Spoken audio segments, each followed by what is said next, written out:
Well, ladies and gentlemen, it may be getting close to the end of the week. I hope you've had a good one, but it doesn't matter if it's getting close to the end of the week. You know what? It could be the start of the week. It could be Christmas Day, New Year's Day, whatever. Woke liberal insanity. It never sleeps. It never stops. You know, the world could be ending right now. You could see the meteors coming down, whatever, and these people would still be doing something insane. But today's story is coming out of New Hampshire, USA, because woke activists occupied state house halls to protest new bills that are apparently going to pass. And can you guess which bills they're so angry over? Yeah, bills that have common sense within them. What more would you expect? Things like protecting women's sports, education, and prohibiting under 18s to get gender reassignment surgery. Now, before we discuss this any further and take a look at these controversial bills that have triggered these woke activists so much, if you could, as always, make sure to leave a like rating, as it really helps out the video. If you're new, hit that subscribe button. We're getting closer and closer to 70k. Turn on bell notifications so you never miss a video. Comment on this video, share this video, follow my socials down below in the description, Twitter, Instagram, it's all there. But let's get into this article by In-Depth NH. Trans rights activists occupy state halls against discriminatory bills. Gathered in front of the State House in Concord, around 150 people spoke out against several bills impacting transgender rights in New Hampshire that are about to pass over Governor Chris Sununu's desk. Chanting, singing, and hearing stories from trans participants, standing brave. Activists implored the governor to veto 4 bills in particular: HB 1205, HB 1312, HB 619, and HB 396. Each of the contested bills impacts different aspects of trans people's lives, from how gender identity is recognized to education and healthcare. The bills awaiting Sununu's signature or veto are as follows. And get ready for this one, ladies and gentlemen, buckle up for it, trust me. HB 1205 stirred quite a bit of controversy upon its introduction, with the purpose of prohibiting biological males from participating in female athletics. At the time of its public hearing, parents and children pleaded with the House Education Committee to allow kids to play sports as the gender they identify. What? While those in support of the bill felt it actually bolstered girls' participation and success in athletics without trans girls' inclusion. And I don't understand how parents and children are pleading to allow this to happen. How are kids even being pushed down this road in the very first place? You know, more people are concerned with boys not being able to play in girl sports than kids being indoctrinated, being pushed down the road to identify as the opposite gender and whatever. Left is right, up is down, common sense, hard to find. HB 1312 is another education bill requiring parental notification of educational curriculum involving human sexuality, human sexual education, sexual orientation, gender identity, or gender expression. The bill mandates schools to notify parents no less than 2 weeks in advance of the material being taught. Why it's being taught in the first place, I'll never know. It also prohibits school districts from adopting policies that prohibit employees from answering questions from parents about students' well-being. So a bill that would allow parents to be more involved, which clearly something these woke activists do not like. We know in this liberal society, as we go further into the future, they want to take rights away from parents, you know, especially when it comes to these aspects. They don't want parents knowing what's going on in the schools because they know there could be a lot of backlash if some parents found out. They want parents being kept in the dark when it comes to their kids, and you know, they disagree with this so much that 150 people or more came out and protested. Just shows you, right? It just tells you all you need to know about these people. They want kids being indoctrinated by woke ideology. They want kids learning about gender, and gender expression shouldn't be anywhere near the classroom. And if you have an issue with that, well, you're the one in the wrong. Look, parents deserve to know what their kids are being taught, and they also deserve the right to ask questions without being turned away. Plain and simple. One of the more contentious bills, HB 619, prohibits gender-affirming surgery for minors under age 18 in New Hampshire. Tell me how that's controversial. Oh yeah, that's the state we're in now. You can't even oppose that, and it's controversial. But lastly, HB 396 would restrict the classification of individuals to biological sex only in lavatory facilities and locker rooms, sporting competitions, and detention facilities. In an email, the New Hampshire Youth Movement stated that this bill rolls back some of the non-discrimination protections passed in 2018, opening the door to discrimination in public spaces, including restrooms. I mean, look, honesty is key here, right? So I don't know why these people just don't say it for what it is. You know, stop using all of these buzzwords, etc., to cover what you really want.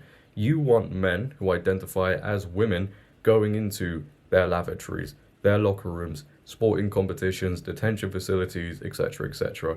That's what these people want. You want men being allowed to go into these places. And the director of the New Hampshire youth movement is a woman. So again, we have these woke liberal women who are actively trying to play a part in taking rights away from women. You can't make it up. And yet, as I always say, these are the very same women every single day. As soon as they wake up, it's the first thought on their mind, apart from these issues, obviously. But as soon as they go on social media, they're complaining about the patriarchy, how men who aren't identifying as women are the worst, white straight men are the worst, we're being oppressed, whatever, we stand for women's rights. Yet when it comes to this issue, oh no, we're going to take the rights away from women, because these men are women and they deserve to go into women's safe spaces, women's sports. It's backwards, but let's just get into this news video covering the story, and then also more video footage of these woke activists occupying the building. And you're gonna see somebody who looks very similar to the director shouting in the halls. Take a watch. Shame! Shame! Shame! Protesters lined the halls of the State House Wednesday to send a message to Governor Chris Sununu, who will soon have on his desk a series of bills these activists say unfairly target the transgender community. To just have a spine. Like, he doesn't need to, there's no reason he needs to give in. There's no political points he's gaining by attacking trans people. Among the hotly debated pieces of legislation Sununu can sign or veto are bills organizing interscholastic sports by sex at birth, a ban on genital gender reassignment surgery for minors, and a partial rollback of the state's 2018 transgender non-discrimination law that Governor Sununu championed. We need him to know that he needs to stand up like he did in 2018. He said it was the right thing to do then, and it's the right thing to do now. Also chiming in on this issue are some Republicans. Casey Crane is running for Congress in New Hampshire's 2nd District. She showed up at the State House after the protest to speak out in favor of the bills and says this issue is one of the driving forces behind her campaign. I would urge Governor Sununu to stand up and protect girls' sports. Girls' sports are for girls. It's common sense. We don't want to see a girl get hurt. We don't even want to see a girl lose a scholarship. That's what's happening down in Massachusetts. That's not the New Hampshire way. The governor declined to comment on the protests today, and when it comes to the bills headed to his desk, he's been non-committal. In his most recent remarks, only identifying key values in play. But I think the voices around fairness and safety are being heard, not just here in New Hampshire, but all across the country, and something that we're going to take very seriously. In Concord, Adam Sexton, WMUR News 9. Protect trans lives in the Granite State! Sununu will decide our fate! Sununu will decide our fate! Protect trans lives in the Granite State! Sununu will decide our fate! Sununu will decide our fate! Protect trans lives in the Granite State! Chris Sununu, grow a spine!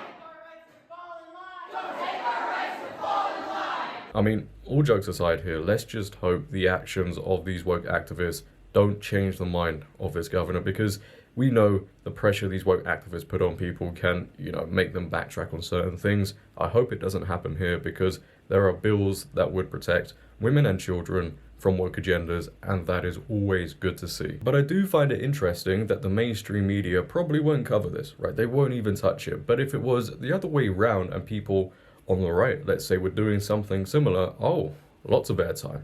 People would be arrested straight away, wouldn't they? It's just interesting how it works. Kind of funny. This isn't the first time we've seen woke activists do something like this. I believe, last year in February, they did the same thing in Oklahoma. Trans Lives Matter protesters occupy Oklahoma Capitol building to fight GOP bills that ban gender-conforming surgery for under 21s. So again, we have these heavily indoctrinated radical leftist liberals pushing back against bills that would stop young adults, regardless if it's, under 21s, under 18s, making irreversible changes to their bodies. These people want young adults to do that. To them, everybody is who they say they are. The individual truth is the truth. If a young adult comes out and says, I'm the opposite gender for whatever reason, parents, schools, social media, brainwashing them, well, that's the truth. And they must be allowed to make these changes to their bodies. And if you oppose that, like everything else, you're the mean and hateful one. I don't think I need to say any more about these woke activists. They're lost, they're delusional. Leave your thoughts down below, ladies and gentlemen, on what you've heard today. What are your thoughts on these woke activists occupying the state halls I'd like to know. If you have enjoyed, make sure to leave a like rating. If you're new, hit that subscribe button, turn on bell notifications so you never miss a video. Comment on this video, share this video, follow my socials down below in the description. But until next time, it has been your boy JD. Have a great day, stay safe, and I'm out. Peace.